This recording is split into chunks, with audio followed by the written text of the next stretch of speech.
Hey guys, Sam from West Meadow Rabbits here, and today I want to talk about why you should really think twice before you brush hog your land.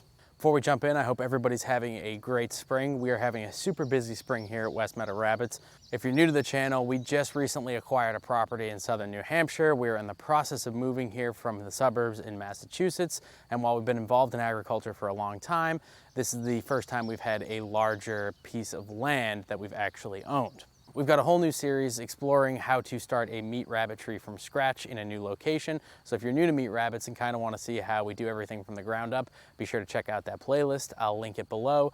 Also be sure to subscribe so you don't miss out on any new videos. It helps me a ton. It helps spread the word about rabbits and sustainable farming, and it means a lot to me. So anyways, while we're talking about land, if you're in the market for land or have looked at land prices recently, you know land is expensive. So in order to get onto land, a lot of people will buy more affordable parcels that have been neglected. In the case of this property, it was a small sheep farm that had been left to overgrow due to the elderly owners not being able to manage the property or raise sheep anymore. So the field you see behind me had all converted into large birch saplings that had grown up to probably about my height and maybe twice my height. There's a few trees around that are still left that kind of show what that looks like. This is on the edge of what a brush hog could handle, but generally when fields start to become more woody and less grassy is when people think about brush hogging.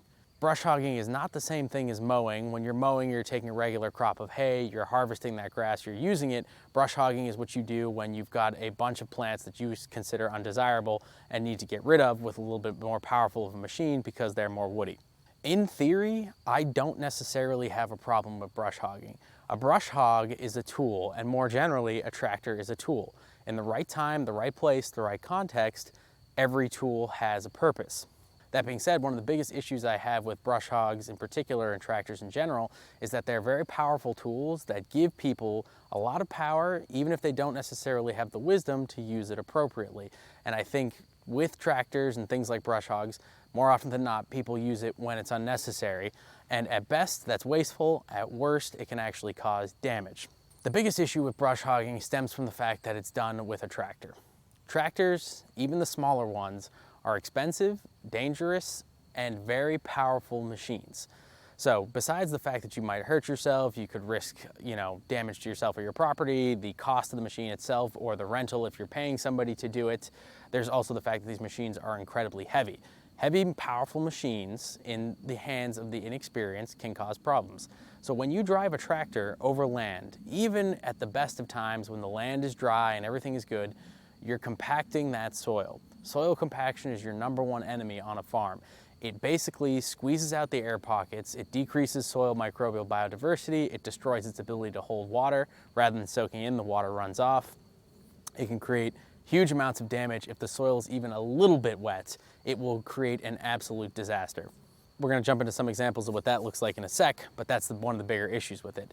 The other thing that I really don't like about brush hogging is it is very wasteful. Like a lot of things we do in modern agriculture, it saves a huge amount of time and labor, but at the expense of other things. So to use a tractor, you've got to use fossil fuels, you've got to buy the tractor. Now I'm not saying anything is wrong with either of those inherently, although you might be concerned about that. The fact is you're taking inputs that either cost money or time or both, putting them on the land to remove something and getting no value for that thing you're removing. Now, in 99% of cases, what you want to brush hog could be just as easily handled with goats. Goats are a perfect example of something that's evolved to deal with something exactly like this. Sheep and cattle like nice open pasture, but if you've got brushy land that's mostly shrubs, leafy plants, goats love that. They prefer that to grass. So rather than doing a brush hog, you could buy some goats, add them to your homestead. You could use them to clear that land naturally without causing a huge amount of destruction, doing it gradually while simultaneously fertilizing the soil, increasing diversity, and helping the field come along that much faster rather than trying to use the brute force approach of the brush hog. As an added benefit, you could actually get value out of that process. So not only could the goats clear your land for you, you could breed them and sell them as breeding stock, you could milk them and get dairy, or you could breed them for meat and butcher them and sell the meat as well. Or you could at the very least just enjoy their company because you want goats on the homestead and they're doing this for you and feeding themselves basically for free while improving your land. That's the fundamental issue I have with brush hogging. It's a brute force way to solve a problem that doesn't need to be used.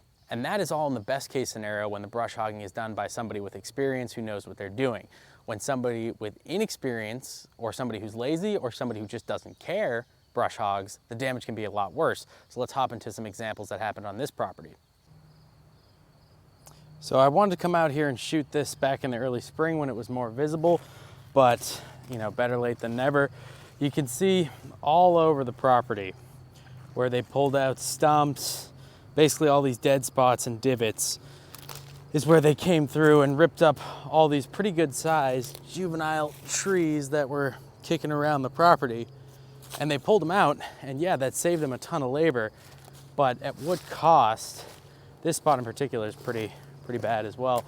Now there were small wet spots here before, and now you can clearly see these huge muddy divots basically where water is collecting because the tractor came through when this ground was wet and just totally wrecked the land.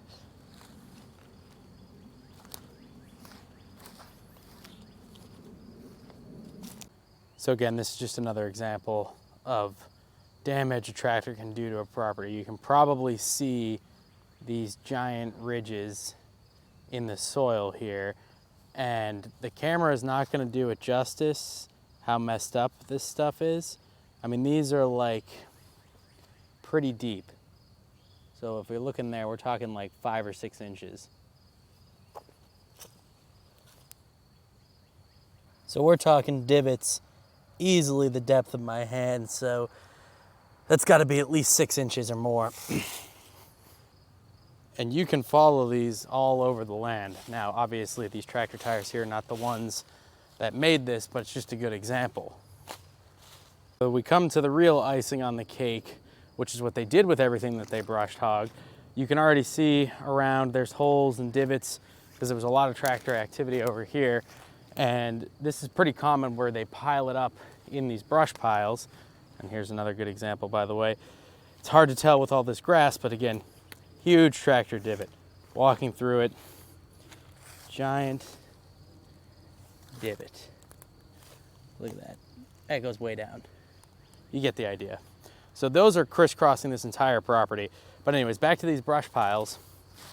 You pile up the brush on here, which is somewhat typical. I have less of an issue with that. In this particular case, whoever was doing this did a pretty sloppy job. There was trash all over the property, which is a separate issue. And the person who was brush hogging didn't bother to separate out that trash. Rather, they just buried it mixed in with this brush pile.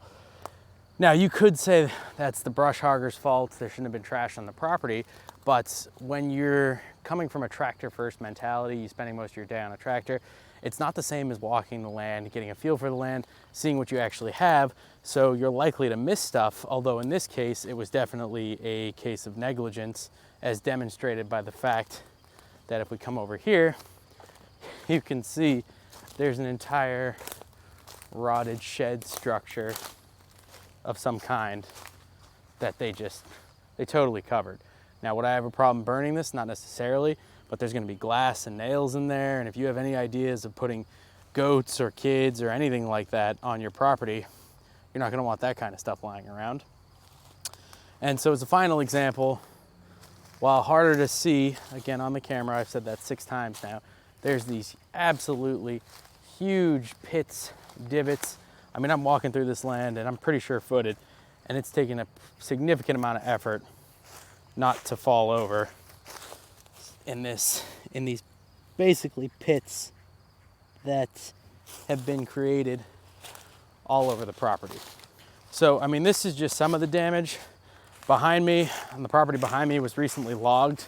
So the hydrology for this land was already pretty messed up. The brush hogging sure as heck didn't help, especially it was very ill-timed.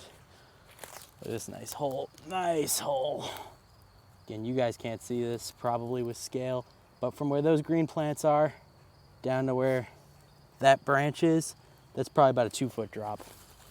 Anyways, so by brush hogging this property that was full of saplings that would have sucked up all that water from the recent logging that went on back here, they brush hogged it right after the logging was done, So naturally, the water flowed down the property and towards the house, causing some flooding in the house that hadn't happened in a while, while simultaneously messing up the land.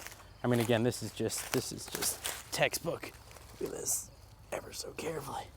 This crap is all mixed in these tractor tracks. I've started pulling some of this stuff out, but I mean, it's everywhere. If you see my short on what we were doing, how much trash we pulled out, it was a ton. So while not totally a lost cause, it's a big mess. We've got medium-sized tree stumps, well, medium to small-sized tree stumps. Again, birch, pioneer species. These things are all over the place.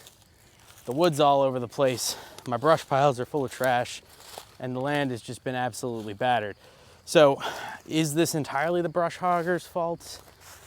No, it's not. You know, the trash shouldn't have been on here in the first place. Was this the best brush hogging job done? Absolutely not. I would say it was a pretty low quality job in general. But even if it was done by a professional who took their time and did the right processes, you would still have some of the issues we had talked about. But wait, if you're walking around your homestead, especially if it's muddy, you're gonna need a good pair of boots. That's why I wanna thank this week's sponsor, High C Boots, for not only sponsoring the video, but for giving me these awesome boots that I'm currently wearing.